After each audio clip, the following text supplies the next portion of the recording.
Thank you. Deborah Hayes from Sky News. Hi. Hello. The language that you have used when talking to Donald Trump has been notable because of its flattery.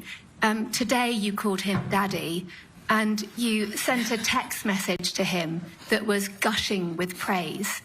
Is this the way that you feel you have to act when doing business with the US president, through flattery and praise?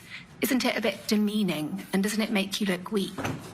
No, I don't think so. I think it's a bit of a question of taste, but I think he's a good friend. And when he is doing stuff which is forcing us to, for example, when it comes to making more investments, I mean, would you ever think that this would be the result of this summit if he would not have been re-elected president? Do you really think that 7 or 8 countries who said, yeah, somewhere in the 2030s we might meet the 2%, we've now all decided in the last 4 or 5 months to get to 2%? So doesn't he deserve some praise? And when it comes to Iran, the fact that he took this decisive action, very targeted, to make sure that Iran would not be able to get its hands on a nuclear capability, I think he deserves all the praise. All right, let's come to the center section now. I see CNN in the 4th row. Thank you so much. I want to follow up on what you just said about the strikes in Iran, but first, can I ask you on Article 5, do you believe that Article 5 is subject to interpretation? Well, you know, Article 5 is absolutely clear, and at the same time, we have always said we will never go into details when exactly Article 5 will be triggered. And why not? Because we don't want to make our adversaries any wiser. And to follow up on Iran, sir, you just praised the U.S. strikes in Iran, saying that you do believe it will help prevent Iran from getting a nuclear weapon. There have been questions about where that highly enriched uranium is, and if Iran moved it before the United States struck on Saturday night.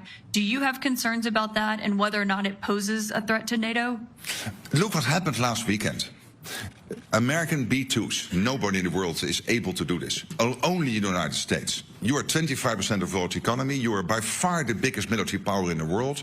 Only the United States is capable to do this. So the B-2s, the fantastic pilots in those fighter jets, the bombs which were used to get deep into these nuclear facilities in Iran, nobody has that type of stuff. And history made you the leader. History made you the ones who have to take action when it is necessary. And I think what President Trump did here is take a very targeted, chirurgical operation to take out as much as possible Iran's capability to get to a nuclear weapon. And I commend him for that. And obviously it's now up to all the studies being done and all the details look into what exactly has been the effect of this. But I'm personally very optimistic that this has dealt a massive blow to Iran.